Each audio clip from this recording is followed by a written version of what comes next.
Welcome to the Revision Wizards podcast. I'm Miss Catherine MH, and I'm joined by my two wacky wizard co hosts.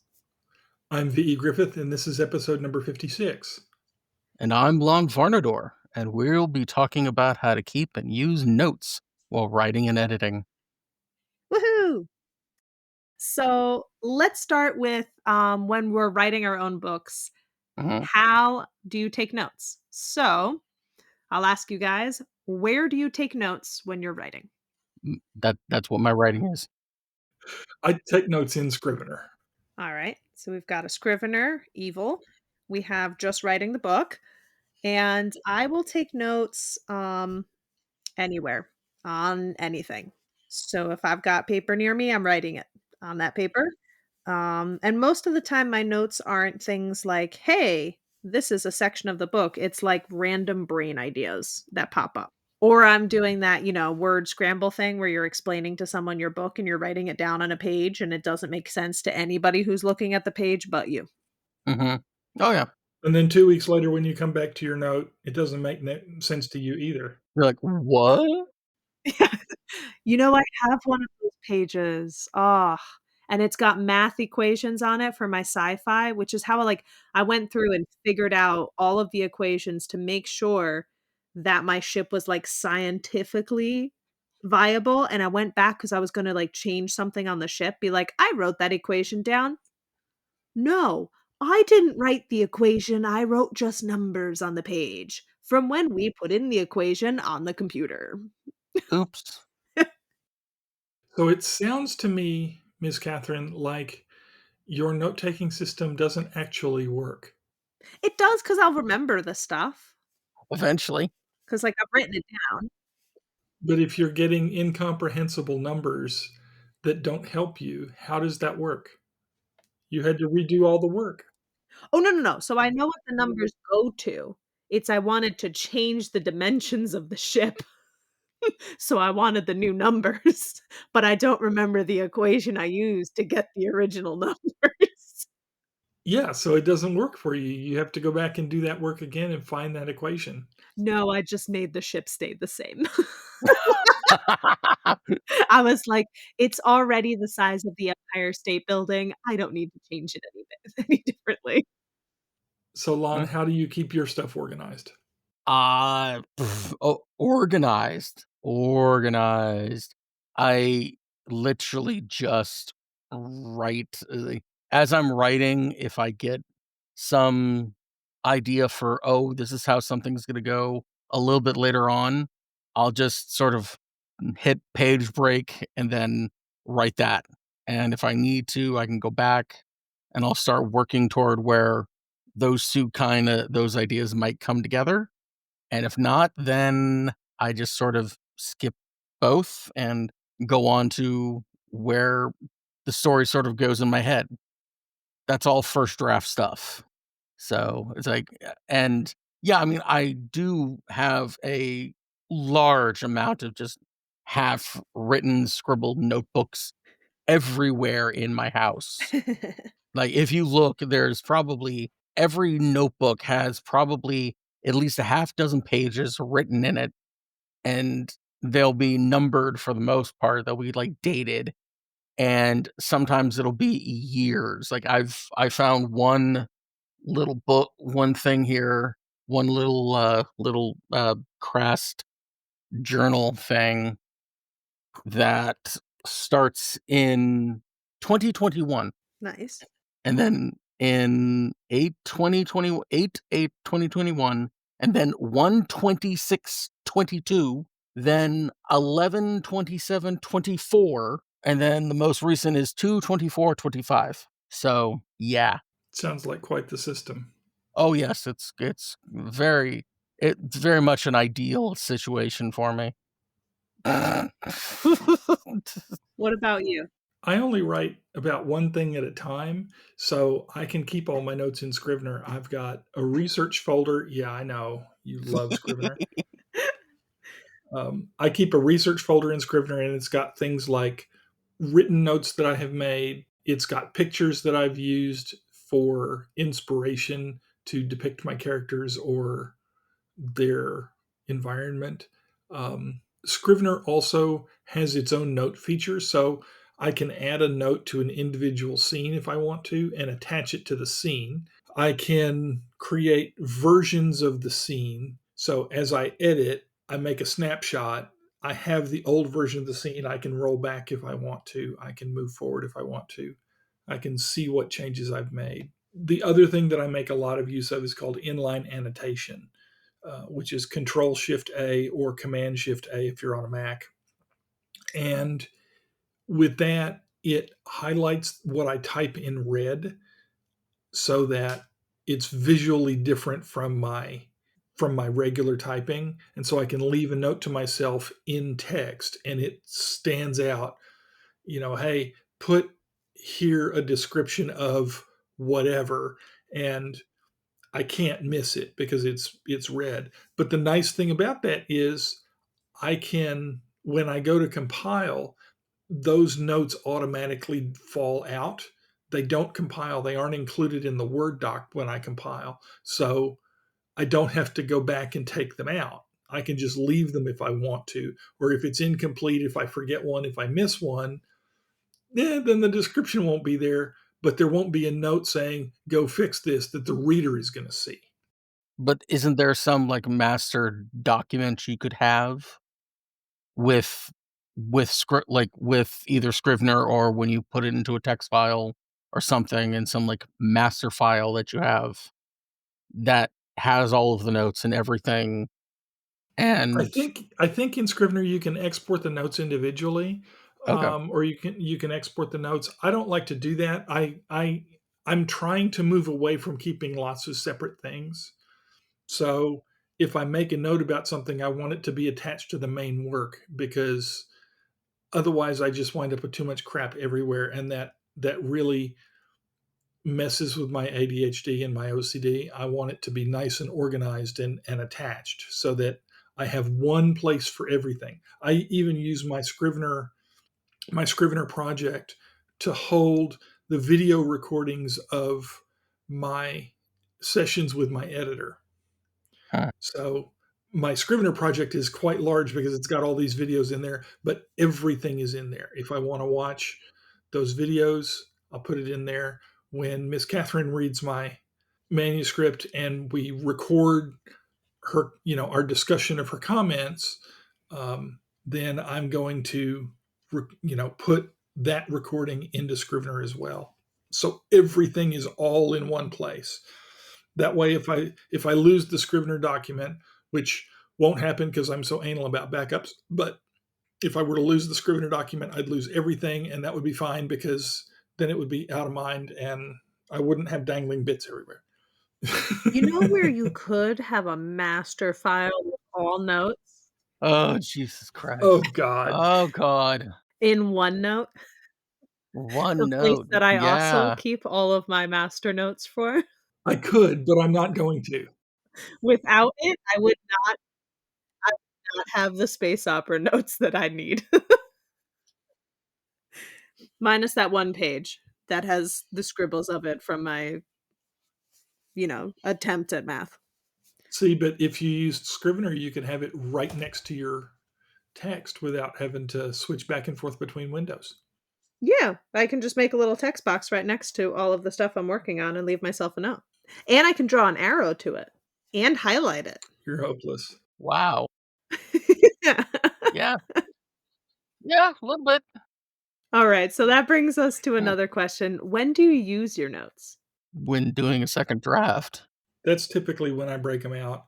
When I'm going back through and editing, I try very hard to move forward with my drafting rather than go back over and over and over again. I leave the going over again for a second pass. That's interesting. I write the notes and almost never use my notes again. It is a rarity that I actually have to pull them back up to remember what I needed to remember. And the only reason I have as many notes as I do is because when you have 47 main characters, you get a little lost occasionally. I mean, yeah, that would be a problem. Hasn't been too bad. I just occasionally will forget one teenager. I feel like a mom. I'll go through the whole list of like, all right, here's my entire group. And I'm like, "I'm forgetting someone." And then I'll go through again and remember that one that I missed, but missed a different one. And I feel like my mom going through the list all the time because she used to just do all of our names, and you would just, like, wait for her to, like, do it a few times before she landed on the correct name. That's how I feel with my characters. But for me, I rarely go back and look at my notes. Like, when I go back and look at them and remember they exist, I laugh a lot at it because sometimes they're just, like, really stupid notes, and I'm like, "Why were you even thinking that? That was dumb."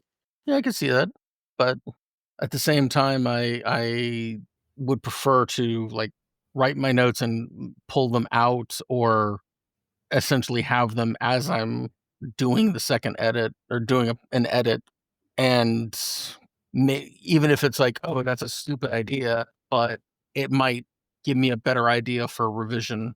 Maybe I should ask a different question to both of you because 'cause I'm wondering, what do you consider notes? For me, a note is anything that's not text. It's anything to myself or that I don't intend that the reader see. So it can be a video recording like I talked about. It can be an image that I created with AI just to depict a character and give me something to describe against. It can be a comment about how this character sucks and I need to remove him. It can be a comment about how this scene is awesome and it needs to stay because by God, I wrote it and you're going to fucking read it. It's basically whatever I don't intend for the reader to see. If it's only for me, it's a note that goes in Scrivener in the appropriate place. That's interesting. So if I'm writing, my notes are all research notes. I'll never go back to them. Like, if I'm writing a note about the book itself, I consider that an editing note. It's not like notes. You're weird. Yeah, but, I mean, you have to look at then there's my process, which is I literally like, I'll just start writing, and, if you were to look at it, it's like they're notes. They aren't like, this doesn't tell a story. This is just a bunch of notes and ideas and, like, some dialogue. Yeah, and I can take this, and I can put it away for a little bit, bring it back out, and, "Oh, okay, cool. This sucks. This doesn't, blah, blah," and just move forward from there. And I don't necessarily go back over all of my notes. Sometimes I make notes to myself, mostly for the exercise of doing it so that I will remember what I put in the note. And I keep it in Scrivener so that everything is there in the off chance that I need to go back and refer, but I remember that her hair is red. So it's and her picture tells me that the hair is red too. So, it's not that big a deal. But again, if it isn't something that's intended for the reader, it's a note and it goes in Scrivener somehow. Alright, so here's a fun question because it's well known that writers are hoarders when it comes to paper. Do you keep your notes? Yeah. Of course. Where do you keep them? Like, if you're writing, like, handwritten notes, where do you pile them? In the den, like, there's where the writing area is just crammed with just notes, of all kinds of stuff, and it's spilled over. There are boxes that I still haven't even unpacked yet that probably have notes from some story that I wrote, like, 5, 7 years ago somewhere. If I'm handwriting a note, somebody is holding a gun to my head and making me handwrite. I don't do that. That's because 'cause you're no fun. I love handwriting notes. I do too. If it comes to keeping notes, if they are written in pencil and they are printed, I know I can toss them. If they are cursive in pencil, I know I should reread them over to see if they're important. But if they are in pen and cursive, it's a definite keep. Like, you're not allowed to throw that out. See, I keep everything in Scrivener so that after I die and I'm a famous author and somebody is going back through my stuff, they have it all in one place and they don't have to decipher my hand scratch. No, I'm gonna make my people do that. You're gonna have to decipher my handwriting, and I'm going to make it be a task because mine is near indecipherable. I can barely read it. The other problem that I have with handwriting is that I type much faster than I write, like most people do, and I think slower than I type. So usually I can keep up with myself better if I'm typing my notes. If I'm handwriting notes, I am losing information. I think of something, I'm continuing to write, what I just thought of goes out the window, and then it's lost. That's interesting. So that's why I type. Or you could kinda, like, skip, write out the new idea as you're bracket it or something. But then I lose the old one, But no, you bracket it, and then you look back at what you wrote before, and then you keep going. and then my hand hurts. It's easier to type. I worked super hard to make sure my handwriting looks good, that I'd be like, "Nah, man, people are gonna read my handwriting." Actually, my, like, grandchildren probably won't be able to read the cursive anyway, it'll be a foreign language to them, so when they decipher it, they're gonna be like, "I read a different language," so it'll be fun. I remember reading an article at some point, like, the and this was, this was 8, 9, 10 years ago, that they don't teach that anymore. They don't, and it's like, and the thing is, if you were to ask any college freshman to write the quick the quick fox jumped over the lazy hound. The quick brown fox jumps over the lazy dog. Thank you. And do it in cursive, they couldn't do it because they have 0 idea how to do it. They'd print it out. My grade was the last grade to be taught it in my school in New York, and that was, they taught it in 6th grade, and that was it. We were the last school to be taught it. On that note, Now that we're done showing our age, Yeah, on that one. you know what? No, I love it 'cause I'll still write in cursive, and I still had teachers who couldn't read my cursive. And I had parents who were my age that when I was working with kids, I would write in cursive, and the parent would look at me and be like, "I have no idea what you wrote." But the troublemaking child understood every word I wrote in cursive. Any troublemaking child knew how to read cursive. They're like, "Nah, man, I know how to read this, so I know what the notes say." If we are talking about editing, and this is editing for your own book at this moment, how and, like, where are you taking these notes? For me, I print out the copy. I print out a copy of the story. I'll do line item type of thing and also write in notes about what should go here or increase the sentence, write a different sentence, scratch out the sentence that's there and write a different one. If it goes for too long, I will put a number by it, go to my free write, which is the little tiny device that is amazing, or my Alpha Smart, and go open up a new thing, hit up number 1, and just start typing and finish up the scene or whatever notes that I make for that. And then when it comes to revising, I have the little thing for my edits that I did by hand, and I will either print up or I will have the rest of that, the idea, note, whatever, ready in another document, ready to be copied and pasted over to whatever, to the main document. What about you, V? it's in Scrivener. Jesus Christ. At least you're consistent. Everything's in Scrivener. I know it's boring. I mean, Scrivener has got a notes feature that's over on the right side of the text block I'm looking at. So if I'm looking at a chapter, I just need to look to the right and there are the notes. Or I use the red, the inline annotation. And that's all I need.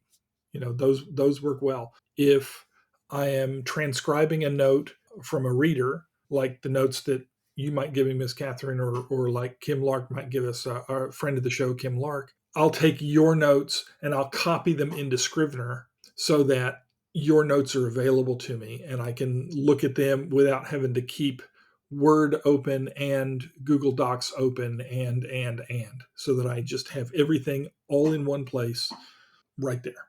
You guys make it sound really nice and easy. My editing process, I absolutely despise editing. Like, give me a first draft any day. Give me the middle of my book any day, and I will be a happy person. My editing is insane, and I use OneNote because OneNote is the best. Thank you. Incorrect, but And that is because usually I do 7 rounds of self-editing, and I keep every single round in my OneNote, so I can compare them back and forth if ever I need. Scrivener does that. that sounds monotonous. It's a very interesting way I do it.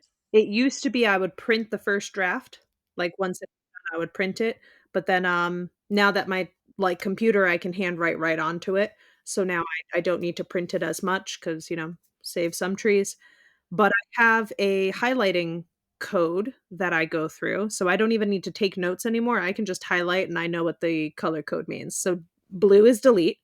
If I see something in blue, I know I have to delete it. Pink is for consistency. So those are the only times that I'll write a note in for like why do I need this? So if I'm realize that I've changed a person's name or how they look all of a sudden, I'm highlighting that in pink. Green is for something that sounds really awkward if I'm reading it and just needs to be reworded. So if I'm reading through it and I don't understand it or it sounds super weird, you're doing a rewrite on that.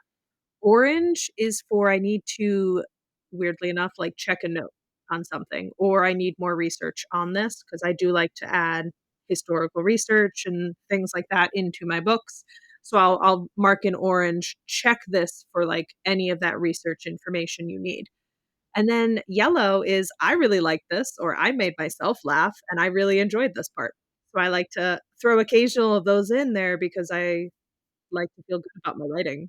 So that's my first draft, and then for editing, and then I will go through and I will fix some of those things, and then each edit has its own specific reason. So one edit will strictly be full of character. You're going in and you're just working on your characters. One edit is only gonna be plot and subplot.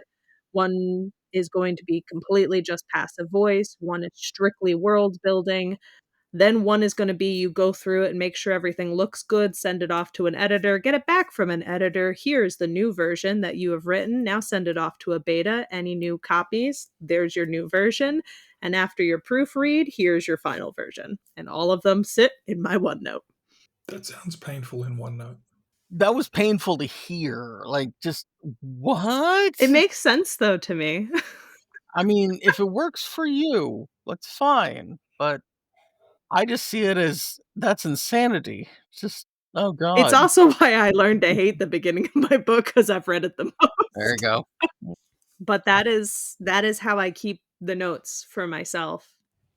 They are all in OneNote, which is also interesting because then depending on it, also OneNote will have all of my research notes in a folder for itself. And, like, my OneNote you guys know how OneNote is works or no? Well, explain it a little bit for the listener who doesn't know.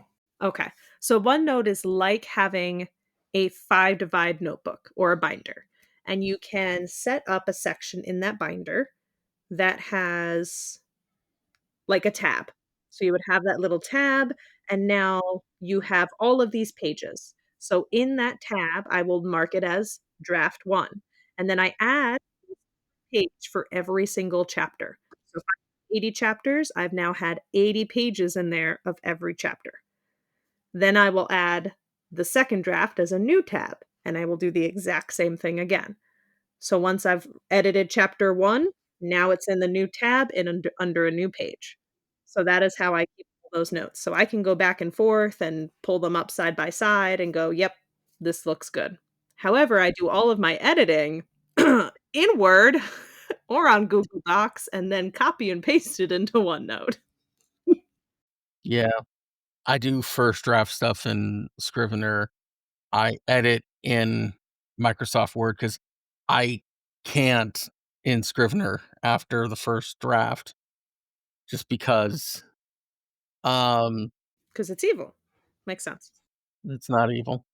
Uh, it's just very complicated, and I still don't know I know maybe 1/10 of how to use Scrivener, and it's like, I'm good with what I need it for, and that's it. Although I will say that I to get back to the editing while, uh, edit notes with editing, there's also a slightly different process I can have, which is I also have a Remarkable, if anyone knows what that is. They're e-inks. Digital paper. Yep, and pretty decent, like, they work really well. I will unfortunately, I have to put it into a PDF, send it to the Remarkable, then I can write out whatever I want, and if I need to write something, I actually have a keyboard for it. So that I can actually turn it yeah, they there's a set there's, one of the newer versions has something with a keyboard, and you can actually write on it with a keyboard. Doesn't that take away from the fact that it's digital paper? Like Sorta, but at the same time, it's like, it's better than, like this I can keep all in one thing. I can write it in my Scrivener, put it into a PDF, put it into my Remarkable, edit, and if I need to continue, I can write down the stuff from on the Remarkable as well, and then throw everything back to Microsoft Word at that point and just go through. Plus, when I mark something on the Remarkable, it might look black, but when it's on Microsoft, it's actually red. that's cool. My Supernote does that too.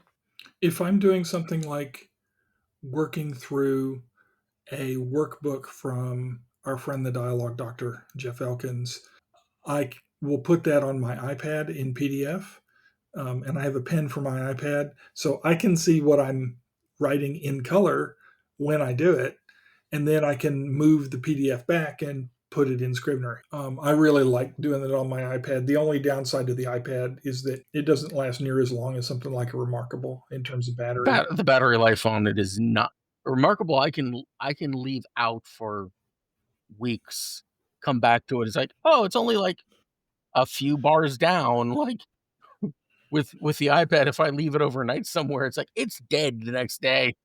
And there are times when I will do editing on on Microsoft on the iPad because then I can just do the stuff in color there.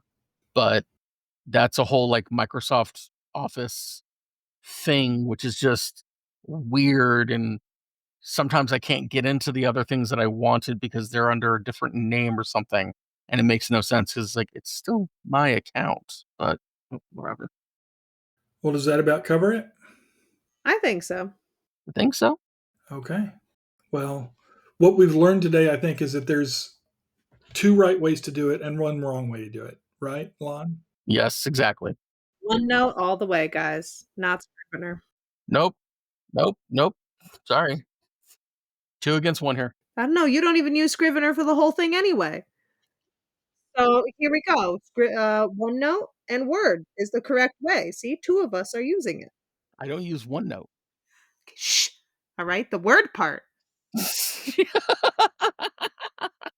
God, on. Okay. Well, that does it for this week. We will see everybody next time. All right. Stay magical. Bye, everybody. Bye.